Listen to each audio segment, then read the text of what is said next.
plan is obviously to get used to the new circuit, learn it as fast as possible, and tune my car to make sure that we are able to qualify up the front and compete for the win here. Every time you go to a new circuit, you want to be able to claim and put your name to it. I've won the first Grand Prix there. The car changes every 6 seconds. On average, it's like every 6 seconds there's always a change being made. So there's many different bits that have been put on the car and tested in the wind tunnel, and that have made it, that have really transformed it from a boat to a racing car. I think everyone can be very proud of what we've achieved this year. It definitely gives us more optimism for next year, and obviously working on all the experiences we have from this year and the knowledge we have of this year's car will help us make a much, much better car next year, and hopefully a championship-winning car. I was just really chuffed for him.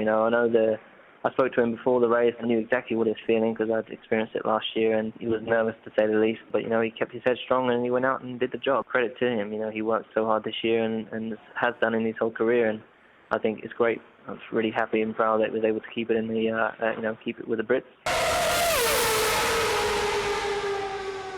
When I was growing up, no one really knew much about Formula One where I was. I was at school. Everyone wanted to be football players. Now there's good handful of kids that want to be racing drivers or want to be engineers, work for an F1, and it's definitely grown over the last 2 years. And so I can really say that I'm very proud to have been a part of that.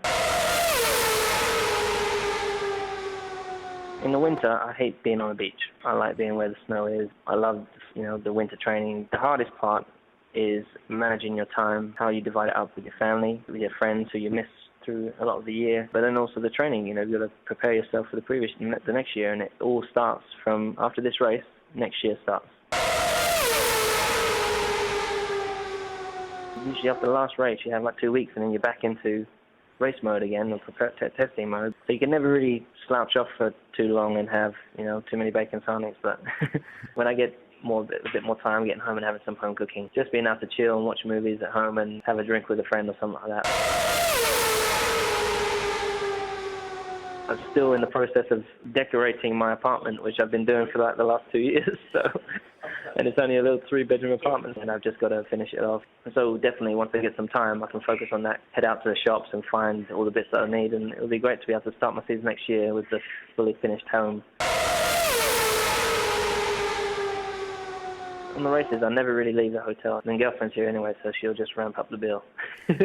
So I don't plan on doing any shopping. I try to steer her away from the shops. Actually, just tell her that there's no shopping malls over here at all, which is a shame. They haven't got around to building them. That's why I tell her. That's how I keep in touch with my engineers.